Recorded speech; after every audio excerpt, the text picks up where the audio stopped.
তেজগাঁ ছাত্রলীগের সে সাধারণ সম্পাদক ছিল। যে ছেলেটি ছাত্রর নাম ছিল, সে দেশের একজন প্রধান উপদেষ্টাকে হত্যা করার একটা চক্রান্ত সে করেছে, এবং সেটার মানে হদিশ পাওয়া গেছে শরীয়তপুর থেকে।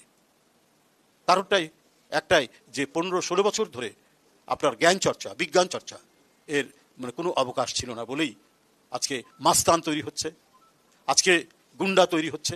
ছাত্র নামধারীদের দিয়ে কিভাবে মিছিল ভাঙানো যায়, কিভাবে মিটিং ভাঙানো যায়, এই প্রশিক্ষণ দেওয়া হয়েছে। আজকে যদি সত্যিকার অর্থেই সেই শিক্ষার পরিবেশ থাকতো, সত্যিকার অর্থেই এখানে প্রকৃত শিক্ষক যে জ্ঞান বিজ্ঞানের চর্চা করত, সে তার ছাত্রদেরকে সেভাবে গড়ে তুলতো। এবং এই যে আজকে এখানে আমি এই ইউনিভার্সিটির ছেলেদের যে মননশীলতা এবং তাদের যে উদ্যম, তাদের যে এগিয়ে যাওয়া, তাদের যে আকাঙ্ক্ষা আমি আজকে দেখতে পেলাম, সেটা আরো বাড়তো, সারা দেশ থেকে ছড়িয়ে যেত। মোনালিসা হেভি ফ্লো 15 পিস প্যাকেটের সাথে 8 পিসের একটি প্যাকেট একদম ফ্রি। আমরা দেখছি যে চট্টগ্রাম জেলার একটি প্রত্যন্ত অঞ্চলে, সেখানে মানে নদী পার হয়ে, ধান ক্ষেত পার হয়ে এবং মানে বন্যায় ডুবে থাকা ধান ক্ষেত পার হয়ে একটি বাসায় গেলাম। সেখানে দেখি ওই টিনের ঘরের মধ্যে সে একটা ল্যাবরেটরি বানিয়ে সে ড্রোন বানাচ্ছে। রুম্মন সহ আমরা সবাই সেখানে গেলাম, লোহাগড়া একটা উপজেলা। তো এই প্রতিভাগুলোকে অনুসন্ধান করে, এটাও কিন্তু আমাদের ভারপ্রাপ্ত চেয়ারম্যান তিনি প্রথম এই সংবাদটি পান এবং আমাদেরকে সেখানে পাঠান।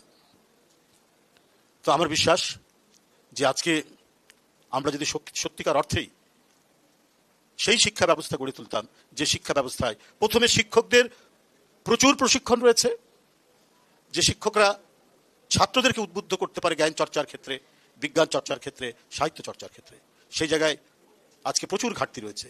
আজকে প্রশিক্ষণের সুযোগ সেখানে সৃষ্টি হয় না, শুধু লোক দেখানো কিছু কাজ করা হয়েছে। কিন্তু যে ফাউন্ডেশন, যে ভিত্তি, আমার 5তলা 10তলা বাড়ি বা একটি দেশের যে একটা 10তলা বিল্ডিং, সেখানে সেই বিল্ডিংটা দাঁড়াবে যে ভিত্তির উপর, আমি যদি সেই ভিত্তিটা যদি কাঁচা বাঁশের দিয়ে কাঁচা বাঁশের রড বাড়িয়ে সেটাকে যদি আমি ব্যবহার করি, তাহলে সেই ভিত্তি কিন্তু আপনার সেই ভিত্তির উপর দাঁড়ানো বিল্ডিং কিন্তু হুড়মুড় করে পড়ে একবারই ধ্বংস হয়ে যাবে। সেই মানে প্রচেষ্টাটাই গত 15-16 বছর ধরে হয়েছে। কিন্তু আমরা ব্যক্তিগতভাবে আমরা অত্যন্ত আনন্দিত, আমরা বিএনপি পরিবারের সাথে যারা যুক্ত, আমরা যারা বিএনপি করি, যে এই সমস্ত বিষয়ের দিকে এক গভীর অন্তর্দৃষ্টি নিয়ে যিনি কাজ করছেন, তিনি আমাদের ভারপ্রাপ্ত চেয়ারম্যান তারেক প্রতিনিয়ত।